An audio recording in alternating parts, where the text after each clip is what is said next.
तो साथियों नमस्कार। मैं कौशल गोस्वामी आपके अपने यूट्यूब चैनल स्टडी बाय कौशल में बहुत बहुत स्वागत एवं अभिनंदन करता हूं। कि जैसे कि पिछली क्लासों में हम लोग पढ़े क्या थे स्टैटिक जीके में नोबेल पुरस्कार। क्या नोबेल पुरस्कार।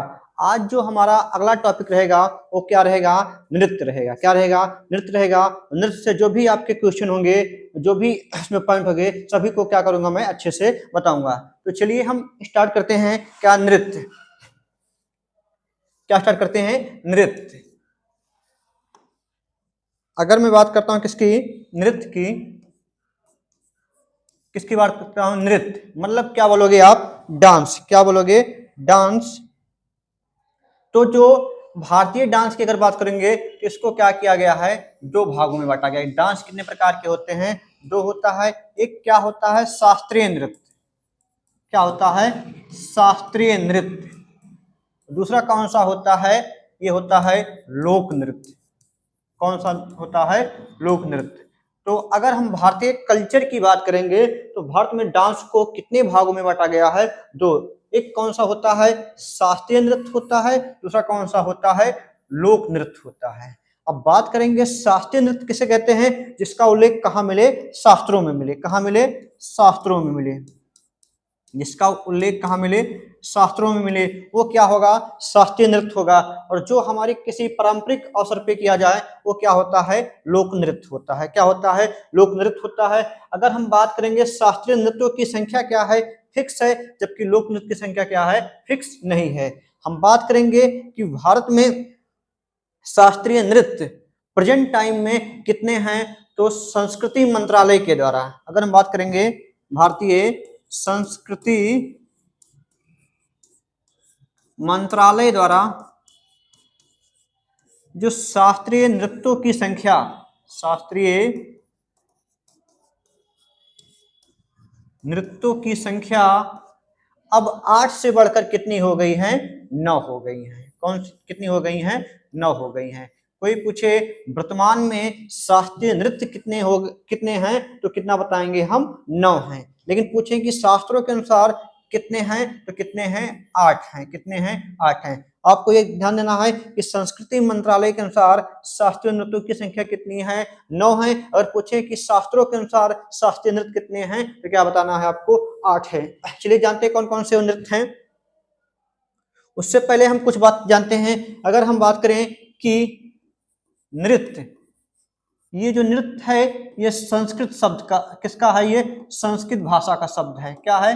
संस्कृत भाषा का शब्द है जो क्या है? तत्सम है। क्या है? तत्सम है। अगर मैं बात करता हूं कि नृत्य का, क्या नृत्य की देवी किसे कहा जाता है? नृत्य की देवी किसे कहा जाता है? किसे कहा जाता है? तो हम नृत्य की देवी की अगर बात करेंगे किसे कहा जाता है तो माता पार्वती को कहा जाता है। किसे कहा जाता है? माता पार्वती को कहा जाता है। किसे कहा जाता है? माता पार्वती को कहा जाता है। अगर बात करेंगे कि नृत्य के देवता की देवता किसे कहा जाता है तो किसे कहा जाता है? शिव को कहा जाता है। किसे कहा जाता है? शिव को कहा जाता है। क्योंकि अगर सही नृत्य की बात करेंगे तो कौन करते हैं? महाकाल शिव ही करते हैं। कौन करते हैं? शिव करते हैं। इन्होंने क्या किया था? तांडव किया। क्या क्या किया था? तांडव किया था। तो इस तरह से नृत्य की देवी की बात करेंगे किसे कहा जाता है? पार्वती को कहा जाता है। नृत्य के देवता की अगर बात करेंगे किसे कहा जाता है? शिव को कहा जाता है। तो हम जानते हैं भारत में कौन कौन से शास्त्रीय नृत्य हैं। उसको क्या होता है एक बार मैं स्लाइड के माध्यम से आपको बताता हूं, बाकी सबका क्या होगा विस्तृत अध्ययन करेंगे। हम बात क्या करते हैं? शास्त्रीय नृत्य। किसकी? शास्त्रीय नृत्य की। सबसे पहले बात करेंगे भरतनाट्यम। कौन सा? भरतनाट्यम। ये कहाँ का है तो ये तमिलनाडु का है। कहाँ का है? ये तमिलनाडु का है। इसके बाद अगर मैं बात करूंगा अगला कौन सा आएगा? कुचिपुड़ी। अगला शास्त्रीय नृत्य कौन सा होगा? कुचिपुड़ी। जो कहाँ का रहेगा? ये आंध्र प्रदेश का। कहाँ का? ये आंध्र प्रदेश का है। फिर इसके अलावा मैं बात करता हूं तीसरे नंबर पे कौन सा आएगा हमारा तो हम लिखते हैं मोहिनी अट्टम। क्या लिखता हूं? मोहिनी अट्टम। इसकी अगर बात करेंगे तो ये कहाँ का है, ये केरल का है। कहाँ का है, ये केरल का है।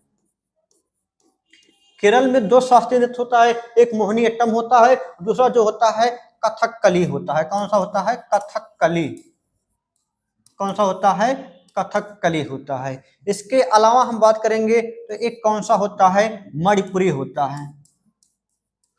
मणिपुरी कहाँ का शास्त्रीय नृत्य है, तो इसे बताएंगे हम कि ये मणिपुर का है। कहाँ का है, ये मणिपुर का है। इसके अलावा अगर हम बात करेंगे, एक होता है उड़ीसी। कौन सा होता है, उड़ीसी। इसकी बात करेंगे ये कहाँ का है, तो ये उड़ीसा का है। कहाँ का है, ये उड़ीसा का है। फिर अगर बात करेंगे तो एक कौन सा आता है, सत्रिया। कौन सा, सत्रिया। सत्रिया की अगर बात करेंगे ये कहाँ का है, ये असम का है। कहाँ का है, असम का है। एक और आता है जिसका नाम क्या है, कथक। ये कहाँ का है, तो खास करके ये कहाँ का है, उत्तर प्रदेश का है। कहाँ का, उत्तर प्रदेश का या उत्तर भारत का। क्या, उत्तर भारत का। तो जानिएगा शास्त्रों के अनुसार शास्त्रीय नृत्यों की संख्या कितनी है, 8 है। पहला कौन सा है, भरतनाट्यम। कौन सा है, भरतनाट्यम। दूसरे पे हम बात करेंगे कौन सा है, ये कुचिपुड़ी। कहाँ का है, ये आंध्र प्रदेश का है। तीसरे पे बात करेंगे तो मोहिनी अट्टम। मोहिनी अट्टम ये कहाँ का है, तो ये सर केरल का है। फिर चौथे की बात करेंगे तो कौन सा है, कथकली है। कथकली कहाँ का है, केरल का है। इसके अलावा बात करेंगे पश्चिमी पे कौन सा है, ये मणिपुर का है। मणिपुरी तो कहाँ का है, ये मणिपुर का है। फिर एक अगला आता है ओडिसी। कहाँ का है, ये उड़ीसा का है। कहाँ का है, ये उड़ीसा का है। इसके बाद हम बात करते हैं सत्रिया। सत्रिया कहाँ का है, ये असम का है।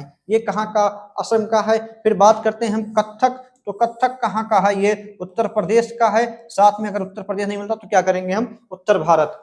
तो ये शास्त्रों के अनुसार शास्त्रीय नृत्यों की संख्या कितनी है, 8 है, जिसको मैंने बताया 8 है।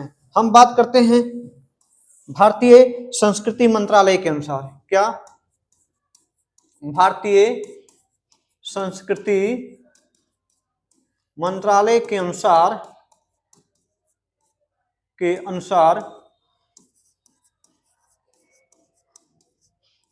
9वां शास्त्रीय नृत्य किसको माना गया है, छऊ को माना गया है। किसे माना गया है, छऊ को माना गया है। छऊ को माना गया है। छऊ को माना गया है, जो खास करके कहाँ होता है, उड़ीसा और झारखंड में होता है। कहाँ होता है, उड़ीसा और झारखंड में होता है। तो अगर कोई पूछे कि वर्तमान में शास्त्रीय नृत्य कितने हैं, तो कितने बताएंगे हम, 9 हैं। और वैसे अगर बात करें तो कितने हैं, 8 में हैं। सबसे नवीनतम अगर भारतीय संस्कृति मंत्रालय के अनुसार बात करेंगे कौन सा है, 9 है। नहीं तो वैसे कौन सा है, सत्रिया है। चलिए हम एक एक के बारे में क्या होता है गहन अध्ययन करते हैं। चलिए सबसे पहला देखते हैं हम कि क्या करा कि भारत के शास्त्रीय नृत्य, क्या यह भारत के ऐतिहासिक विरासत का क्या होता है, प्रतीक होता है। जो धार्मिक ऐतिहासिक गाथाओं पर इसका क्या किया जाता है, वर्णन किया जाता है। क्या होता है भाई साहब कि धार्मिक ऐतिहासिक गाथाओं पर क्या होता है, वर्णन किया जाता है। यह अपने अंदर कुछ नियमों, विशेष परंपराओं, मतलब वेशभूषा को समेटे हुए क्या होता है, ये आगे बढ़ता है। कहने का मतलब क्या होता है, जो शास्त्रीय नृत्य होता है ये क्या, वेशभूषा भाव भंगिमा और बात करेंगे क्या समेटे हुए ये आगे बढ़ता है। तो वर्तमान में भारत में क्या, अगर शास्त्रों के अनुसार बात करेंगे शास्त्रीय नृत्य कितने हैं, 8 हैं। लेकिन अगर हम बात करते हैं कि भारतीय संस्कृति मंत्रालय के द्वारा 9वां कौन सा है, तो कौन सा है, छऊ है। चलिए एक एक के बारे में हम जानते हैं, देखते हैं। सबसे पहला कि कह रहे हैं कि शास्त्रीय नाट्यों का वर्णन नाट्य शास्त्र में मिलता है। कहाँ मिलता है, नाट्य शास्त्र में मिलता है। कहने का मतलब जो भरत मुनि का नाट्य शास्त्र है इसमें क्या होता है, इसका उल्लेख मिलता है, जिसे क्या कहा जाता है, पंचम वेद कहा जाता है। इस नाट्य शास्त्र को ही क्या कहा जाता है, पंचम वेद कहा जाता है। तो अगर कोई पूछे शास्त्रीय नृत्यों का उल्लेख कहाँ मिलता है, तो कहाँ मिलता है, नाट्य शास्त्र में मिलता है। नाट्य शास्त्र किसने लिखा था, आचार्य भरत मुनि ने लिखा था, जिसे क्या पंचम वेद कहा जाता है, जिसे क्या कहा जाता है, पंचम वेद कहा जाता है। तो शास्त्रीय नृत्य, बात करें शास्त्रीय नाट्य का प्रथम नृत्य भगवान शंकर, मतलब भगवान शंकर को माना जाता है, इन्होंने क्या किया था, तांडव किया था। क्या किया था, तांडव किया गया था। क्या किया था, तांडव किया गया था। आगे जानते हैं कि भारत का मतलब सबसे प्राचीन शास्त्रीय नृत्य कौन सा है, तो भरतनाट्यम है। कौन सा है, भरतनाट्यम सबसे प्राचीन। कि सबसे प्राचीन शास्त्रीय नृत्य कौन सा है, तो भरतनाट्यम है, जिसे हम पहले क्या था, सादिर के नाम से जानते थे। किस नाम से, सादिर के नाम से। इसका अगर पुराने नाम की हम बात करेंगे तो क्या है, ये सादिर है। तो अगर कोई पूछे कि सबसे पुराना शास्त्रीय नृत्य कौन सा है भाई साहब, तो भरतनाट्यम है। इसका अन्य नाम क्या है, सादिर है। क्या है, सादिर है। बात करेंगे कि शास्त्रों के अनुसार सबसे नवीनतम नृत्य कौन सा है, सत्रिया है। कौन सा है, सत्रिया है। और प्रथम शास्त्रीय नर्तकी या नृत्यांगना रुक्मणी देवी, इन्हें राज्यसभा में क्या किया गया था, नामित किया गया था। महत्वपूर्ण आपके लिए रहेंगी, वेरी वेरी इंपॉर्टेंट, कि प्रथम महिला या नृत्यांगना जिसे क्या राज्यसभा के लिए नामित किया गया था, उनका नाम क्या है, रुक्मणी देवी है। क्या नाम है उनका, रुक्मणी देवी है। आइए देखते हैं हम कि कह रहा है कि भारत के सबसे पहले शास्त्रीय भरतनाट्यम। तो भरतनाट्यम की बात करेंगे कि ये क्या है, भारत का सबसे प्राचीनतम, कि सबसे प्राचीनतम, क्या सबसे प्राचीनतम नृत्य है। क्या सबसे प्राचीनतम नृत्य है, जिसका पूरा नाम क्या है, सादिर है। क्या है, सादिर है। इसके अगर उद्गम की बात करेंगे तो कहां से होता है, तमिलनाडु से, मतलब दक्षिण भारत से। कहां से, दक्षिण भारत से इसका क्या होता है, उद्गम होता है। ट्रिक क्या याद करते हैं कि तुम मिले, क्या तुम मिले भारत, तुम मिले भारत, तो तुम से क्या बनेगा, तमिलनाडु, भरत से क्या बनेगा, भरतनाट्यम। तो तुम मिले भरत मतलब तमिलनाडु, भरत से भरतनाट्यम। तो भरतनाट्यम शास्त्रीय नृत्य का एक बहुत बृहद रूप है। क्या है, बहुत बृहद रूप है, जिसका उद्भव कहां से मानते हैं हम, तमिलनाडु से मानते हैं। कहां से मानते हैं, तमिलनाडु से मानते हैं। और उसके आसपास के मंदिरों में हुआ था। कहां हुआ था, मंदिरों में हुआ था। मुख्यतः परंपरा के अनुसार भरतनाट्यम एक एकक नृत्य फॉर्म है। क्या है, एकक नृत्य फॉर्म है, जिसका प्रदर्शन खास करके एक स्त्री करती है। कितनी, एक स्त्री के द्वारा ये किया जाता है, एक स्त्री के द्वारा किया जाता है। आइए देखते हैं हम नेक्स्ट की अगर बात करेंगे, इसमें कौन कौन से कलाकार आते हैं, तो एक नाम आप याद करना, यामिनी कृष्णमूर्ति। क्या, यामिनी कृष्णमूर्ति। अगर हम बात करेंगे कि भरतनाट्यम के प्रमुख कलाकार, क्या भरतनाट्यम के प्रमुख कलाकार, तो सबसे पहला नाम किसका आता है, यामिनी कृष्णमूर्ति का नाम आता है। किसका नाम आता है, यामिनी कृष्णमूर्ति। तो आप याद क्या करोगे, यामिनी कृष्णमूर्ति भरतनाट्यम के साथ कौन सा नृत्य करती हैं, ये कुचिपुड़ी भी करती हैं। इसके साथ ये कौन सा नृत्य करती हैं, ये कुचिपुड़ी भी करती हैं। कौन सा नृत्य करती हैं, कुचिपुड़ी करती हैं। इसके अलावा सोनल मानसिंह, जिसका जिसका नाम मैं अंडरलाइन करूंगा उसी को आप जानना है, बाकी तो बहुत सारे कलाकार हैं। एक नाम और याद करना है आपको, रुक्मणी देवी। क्या, रुक्मणी देवी। तो यामिनी कृष्णमूर्ति ये भी आपके लिए महत्वपूर्ण रहेंगी, सोनल मानसिंह, रुक्मणी देवी, और एक आप करना है मृणालिनी साराभाई, जिन्हें क्या दिया गया था, पद्म पुरस्कार दिया गया था। और बैजंती माला, बैजंती माला। इन सब कलाकार का संबंध किससे है, तो किससे है, भरतनाट्यम से है। किससे है, भरतनाट्यम से है। तो आपको तीन चार लोग का ही नाम याद करना है। एक किसका नाम याद करना है, यामिनी कृष्णमूर्ति का नाम याद करना है, जो भरतनाट्यम के साथ कुचिपुड़ी नृत्य भी करती हैं। सोनल मानसिंह का नाम याद करना है, रुक्मणी देवी का नाम याद करना है, और सारा भाई का नाम याद करना है। बाकी चलिए हम नेक्स्ट देखते हैं कि अगला आता है कथक। कथक की अगर बात करेंगे, इसकी उत्पत्ति किससे हुई है, कथा शब्द से हुई है। किससे हुई है, कथा से हुई है। तो कथक शब्द की उत्पत्ति की बात करेंगे तो संस्कृत के कथा से हुई है। क्या हुई है? कथा से हुई है। इसका मतलब क्या होता है? कथा कहने वाले को कथक कहा जाता है। कथा कहने वाले को क्या कहा जाता है? कथक कहा जाता है। और कथक की उत्पत्ति भक्ति आंदोलन के समय हुए थे, जिसमें भगवान श्री कृष्ण के बचपन की तथा अन्य कहानियों को क्या होता है? दिखाया जाता है। तो कोई बात करें कब? भक्ति आंदोलन के समय क्या हुआ था भैया? इसका उद्गम हुआ था, जिसमें श्री कृष्ण जिसमें श्री कृष्ण के बचपन की लीलाओं का क्या किया जाता है? वर्णन किया जाता है। बात करेंगे 16वीं शताब्दी मतलब 16वीं सदी के आसपास मुगल बादशाहों के दरबार से या फारसी भाषा के साथ पेश किया जाने लगा। क्या कि 16वीं शताब्दी से के आसपास ये मुगल बादशाहों के द्वारा क्या किया गया? या फारसी भाषा के साथ पेश किया गया। इस कथक की अगर बात करेंगे तो ये कहाँ का? उत्तर भारत का क्या है? शास्त्रीय नृत्य है, जो खास करके किस राज्य में होता है? उत्तर प्रदेश में होता है। क्या होता है? उत्तर प्रदेश में होता है। हम बात करते हैं इसके बारे में कुछ और कि कथक का आधुनिक विकास लखनऊ घराने के नवाब वाजिद अली, ये क्या रहेंगे? महत्वपूर्ण रहेंगे कि कथक का आधुनिक विकास किस घराने से हुआ था? तो नवाब वाजिद अली शाह के दरबार में हुआ था। क्या हुआ था? दरबार में हुआ था। इस नृत्य में क्या होता है? पैरों में घुंघरू। क्या? पैरों में घुंघरू का क्या होता है? विशेष महत्व होता है, जो क्या होता है? गुरु और शिष्य पर आधारित होता है। इसमें क्या होता है कि पैरों में घुंघरू का क्या होता है? विशेष महत्व होता है, जो गुरु और शिष्य पर क्या होता है? आधारित होता है। इसे महिला तथा पुरुष दोनों कर सकते हैं। क्या बात याद रखना है कि ये क्या होता है? इसको महिला और पुरुष दोनों कर सकते हैं।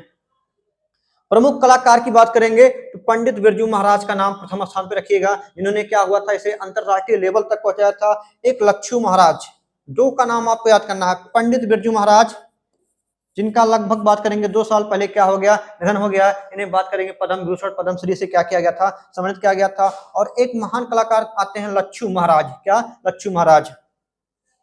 वर्तमान में यह लखनऊ घराने के साथ साथ वाराणसी घराने और राजस्थान घराने और जोधपुर में भी क्या प्रचलित है। तो इस अगर हम बात करेंगे कि कथक का संबंध किस किस घराने से है, तो हम क्या जानेंगे? पहले तो लखनऊ घराने से। किस घराने से? लखनऊ घराने से। और जो पंडित बिरजू महाराज थे, इनका संबंध किस घराने से था? तो लखनऊ घराने से था।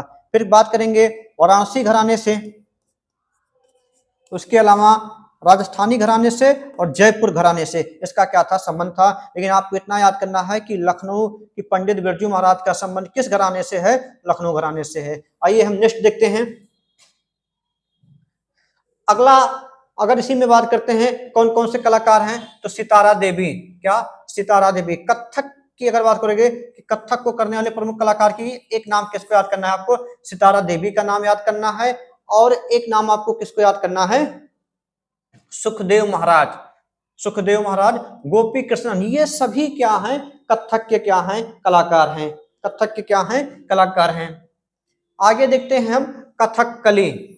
कथकली कहाँ का है? ये केरल का क्या है? ये शास्त्रीय नृत्य है। क्या है?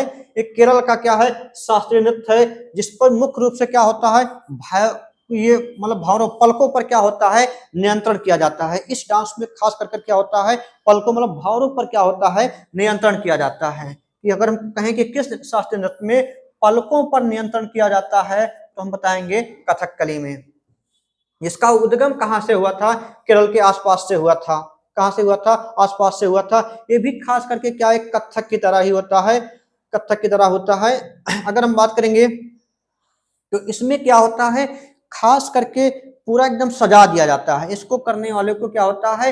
एक अच्छे कपड़े के साथ देखिए क्या एकदम पूरा सजा दिया जाता है। क्या होता है? एकदम पूरा सजा दिया जाता है, जिसपे क्या होता है? फिर ये डांस एक तरह से मुकोटा वकोटा पहन के क्या होता है? किया जाता है। यह प्राय क्या होता है? पुरुष, इसे क्या होता है? प्राय पुरुष के पोशाक में किया जाता है। पुरुष के पोशाक में किया जाता है। किसके? पुरुष के पोशाक में किया जाता है। यह नृत्य वीर रस से युक्त होता है। आपको क्या याद करना है? जो कथकली नृत्य होता है, ये क्या होता है भाई साहब? वीर रस से युक्त होता है। इसके अंतर्गत क्या? रामायण महाभारत की कथाओं का प्रदर्शन किया जाता है। क्या होता है? इसके अंतर्गत रामायण मतलब जो रामायण की कथाएं हैं, महाभारत की कथाएं हैं, उसका क्या किया जाता है, प्रदर्शन किया जाता है। जैसे इसके अंतर्गत क्या रावण वध का किया जाता है, मेघनाथ वध का किया जाता है, कंस वध का किया जाता है, दुर्योधन वध का किया जाता है, आज सभी का क्या होता है इसके अंतर्गत प्रदर्शन किया जाता है। तो इस तरह से कथकली की बात करेंगे क्या होता है भैया, इसमें रामायण महाभारत की कथाओं का क्या होता है, प्रदर्शन किया जाता है। कलाकार की बात करोगे तो कलाकार का नाम क्या, आनंद शिव रमन नाम याद करना है, कृष्णन कुट्टी का नाम याद करना है, मृणालिनी साराभाई का नाम याद करना है, और एक उदय शंकर का नाम याद करना है। किसका नाम याद करना है आपको, उदय शंकर। और कृष्ण नायर का भी नाम आपको याद करना है, कृष्ण नायर का। इस तरह से कथकली की बात करेंगे तो कहाँ का शास्त्रीय नृत्य है, तो कहाँ का है ये, केरला का है। कहाँ का है ये, केरला का है। आइए आगे देखते हैं कि कुचिपुड़ी। कुचिपुड़ी की अगर बात करोगे ये कहाँ का शास्त्रीय नृत्य है, ये आंध्र प्रदेश का है। कहाँ का है ये, आंध्र प्रदेश का। कहाँ का शास्त्रीय नृत्य है, ये आंध्र प्रदेश का है। आप सभी पूरी क्लास को क्या अंतिम तक देखिएगा, सभी डांस को मैं लास्ट में क्या होगा आपको केवल 1 मिनट में करके भी दिखाऊंगा कि सारे डांस कैसे किए जाते हैं। अंत में क्या होगा, इसे मैं आपको करके भी दिखाऊंगा। तो कुचिपुड़ी शास्त्रीय नृत्य की बात करोगे तो इसका उद्गम कहाँ से हुआ था, आंध्र प्रदेश से हुआ था। कहाँ से हुआ था, आंध्र प्रदेश के किस कृष्णा जिले से हुआ था, कहाँ, आंध्र प्रदेश के कृष्णा जिले से हुआ था। पारंपरिक कुचिपुड़ी में सारे कलाकार महिला पुरुष होते हैं। क्या होते हैं, महिला पुरुष होते हैं। ये मुख्यतः ब्राह्मण होते हैं। क्या होते हैं, ये मुख्यतः ब्राह्मण होते हैं। ये पुरुष ही प्रदर्शन के समय स्त्री का क्या होता है, रूप धारण कर लेते हैं। स्त्री का ही क्या कर लेते हैं, रूप धारण कर लेते हैं। आगे देखते हैं, इससे संबंधित कलाकार की अगर बात करेंगे किसका नाम याद करना है, लक्ष्मी नारायण का नाम है, लक्ष्मी नारायण शास्त्री का नाम याद करना है, राधा रेड्डी का नाम याद करना है, राधा रेड्डी का नाम याद करना है, और एक हलीम खान का नाम याद करना है। किसका नाम याद करना है, हलीम खान। तो अगर हम बात करेंगे नेक्स्ट, अगला आता है ओडिसी। ओडिसी की अगर बात करेंगे तो कहाँ का है ये, उड़ीसा का शास्त्रीय नृत्य है। कहाँ का है ये, उड़ीसा का शास्त्रीय नृत्य है। उड़ीसा के उद्गम मतलब ये ओडिसी का उद्गम क्या उद्भव कहाँ से हुआ था, भारत के उड़ीसा राज्य से हुआ था। कहाँ हुआ था, भारत के उड़ीसा राज्य से हुआ था। भगवान विष्णु के जगन्नाथ रूप की कथाओं का और उनके मिथकों को इस नृत्य में क्या होता है, खूब अपनाया जाता है। मतलब भगवान जो जगन्नाथ थे उनकी कथाओं का इसमें क्या होता है, ये वर्णन किया जाता है। उनकी कथाओं का क्या होता है, वर्णन किया जाता है। ओडिसी एक धार्मिक नृत्य है। क्या, एक धार्मिक नृत्य है। इसमें भगवान कृष्ण एवं जगन्नाथ के जीवन की घटनाओं का वर्णन किया जाता है। भगवान कौन कौन से भगवान, भगवान कृष्ण और जगन्नाथ, क्या, जगन्नाथ के घटनाओं के जीवन की घटनाओं का क्या होता है, वर्णन किया जाता है। के घटनाओं का क्या होता है, वर्णन किया जाता है। तो इस तरह से ओडिसी कहाँ का शास्त्रीय नृत्य है, ओडिशा का है। इसमें क्या होता है, भगवान श्री कृष्ण और जगन्नाथ के जीवन की घटनाओं का क्या होता है, ये वर्णन किया जाता है। चलिए आगे मैं देखता हूं, कलाकार की बात करोगे तो एक नाम याद करना है, केलुचरण महापात्र। क्या, केलुचरण महापात्र, जिन्हें 1966 में मतलब 1966 में इन्हें क्या दिया गया था, संगीत अकादमी पुरस्कार से क्या किया गया था, पुरस्कृत किया था। इसलिए आपके लिए क्या रहेंगे, महत्वपूर्ण रहेंगे। एक नाम आपको याद करना है, सोनल मानसिंह, सोनल मानसिंह। और याद करना है आपको किरण सहगल, किरण सहगल। बाकी तो दिया गया है हरिकृष्ण बेहरा, कालीचरण। ये सब किसके कलाकार हैं, ये सब किसके हैं भाई सब, तो बात करेंगे हम किसके हैं।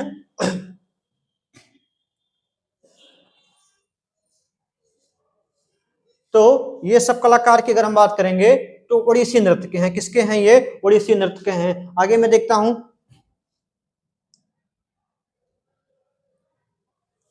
अगला आता है सत्रिया। अगला कौन नृत्य आता है, सत्रिया। इस सत्रिया की अगर हम बात करेंगे तो कहाँ का शास्त्रीय नृत्य है, कहाँ का शास्त्रीय नृत्य है, तो असम का है। जो शास्त्रों के अनुसार सबसे नवीनतम शास्त्रीय नृत्य है, जो कब शास्त्रीय शामिल किया गया था, वर्ष 2000 में। क्या, वर्ष 2000 में क्या किया गया था, ये शामिल किया गया था। अगर बात करेंगे तो इस कला को अंकीय नाट भी कहते हैं। अंकीय नट किसे कहा जाता है, तो सत्रिया नृत्य को कहता है। इसमें क्या होता है, श्री कृष्ण के बाल लीला का क्या होता है, वर्णन किया जाता है। भगवान श्री कृष्ण के बाल लीलाओं का क्या होता है, वर्णन किया जाता है, जिसमें मुख्य रूप से राधा कृष्ण का जोड़ा होता है। मतलब एक को क्या होता है राधा बना दिया जाता है, दूसरे को क्या कृष्ण बना के क्या होता है वर्णन किया जाता है। इसे और महिला और पुरुष दोनों कर सकते हैं, इसे महिला और पुरुष दोनों कर सकते हैं। आगे मैं देखता हूं इसके कलाकार की बात करेंगे तो शारदीय सैकिया का नाम याद करना है आपको, और गुरु जातिन गोस्वामी का नाम आपको याद करना है। बाकी गहन चंद्रा गोस्वामी का नाम याद करना है, और ललिता ओझा का नाम याद करना है, ललिता ओझा का नाम याद करना है। अगला देखते हैं हम मणिपुरी। क्या मणिपुरी, मणिपुरी की बात करोगे तो नाम सही कंफर्म है, कहाँ का है ये, मणिपुर का है। कहाँ का है ये, मणिपुर का नृत्य है, जो भारत और म्यांमार वर्मा के बॉर्डर पर स्थित मणिपुर में इसका क्या माना जाता है, उद्भव माना जाता है। यह मुख्यतः क्या होता है, राधा कृष्ण के प्रेम लीला रास लीला के लिए क्या होता है जाना जाता है। राधा कृष्ण के प्रेम लीला और रास लीला के लिए क्या होता है ये जाना जाता है। अगर बात करेंगे इसमें शिव शक्ति आज पर भी क्या होता है कथाएं होती हैं। अगला मैं देखता हूं इससे संबंधित कलाकार की बात करेंगे तो दो बहनों का नाम याद करना है, कौन सा, झाबेरी बहनें। झाबेरी बहनें के दर्शना और नैना, दर्शना, नैना, सुवर्णा और रंजना, इन्हें चारों को क्या कहा जाता है, झाबेरी बहनें कहा जाता है। दर्शना, नैना, सुवर्णा और रंजना, तो इनका संबंध किससे है, मणिपुरी से है। इन्हीं चार का नाम आप याद रखना। मैं आगे देखता हूं, अगला है मोहिनीअट्टम। कौन सा नृत्य है, मोहिनीअट्टम, जो कहाँ का है, केरल का है। कहाँ का है, केरल का क्या है, मोहिनीअट्टम है, जो भगवान विष्णु के क्या, भगवान विष्णु के मोहिनी अवतार पर क्या हुआ है, आधारित है। इसके उद्गम की अगर बात करोगे कहाँ से हुआ है, केरल से हुआ है। किस भगवान के उद्गम पर आधारित है, तो भगवान विष्णु। इसकी मैं कभी आपको कहानी भी बताऊंगा, किस नृत्य का उद्गम सबसे पहले किसने क्या किया था, तो उसके बारे में बताऊंगा। इस नृत्य में क्या होता है, लस शैली का प्रयोग किया जाता है। इस शैली में क्या होता है, लस शैली का प्रयोग किया जाता है। यह स्त्री प्रधान नृत्य है, मतलब कहने का मतलब क्या होता है, ये स्त्रियों का प्रधान नृत्य, स्त्रियों को द्वारा खास करके किया जाता है। इसमें क्या होता है, सुनहरे बॉर्डर के साथ सफेद साड़ी पहनकर नृत्य किया जाता है, पहनकर क्या किया जाता है, नृत्य किया जाता है। इससे संबंधित कुछ कलाकार की हम बात कर लेते हैं। तो भारती शिवाजी, रागिनी देवी, हेमा मालिनी, क्या ये एक्टर हैं, क्या एक्टर हैं कि भारती शिवाजी, रागिनी देवी, हेमा मालिनी और श्री देवी, क्या श्री देवी इसके क्या हैं, प्रमुख कलाकार हैं। क्या है इसकी प्रमुख कलाकार हैं। आगे देखते हैं, एक मैंने आपको क्या बताया कि छऊ, क्या छऊ, जो क्या है ये नवा शास्त्रीय नृत्य है। क्या है ये, नवा शास्त्रीय नृत्य है, जो खास करके कहाँ किया जाता है, उड़ीसा और झारखंड में किया जाता है, उड़ीसा और झारखंड में किया जाता है। तो इस तरह से हमारे शास्त्रीय नृत्य क्या हुए, समाप्त हुए। मैं नेक्स्ट क्लास में आपको क्या पढ़ाऊंगा, लोक नृत्य। क्या, लोक नृत्य। अगर हमारी क्लास आपको अच्छी लगी हो तो इसको पूरा देखिएगा, और अगर कहीं पर कोई डाउट होगा तो आप क्या करिएगा, कमेंट बॉक्स में इसका आंसर दीजिएगा। आज के लिए इतना ही, मिलते हैं हम नेक्स्ट क्लास में, तब तक के लिए जय हिंद, जय भारत।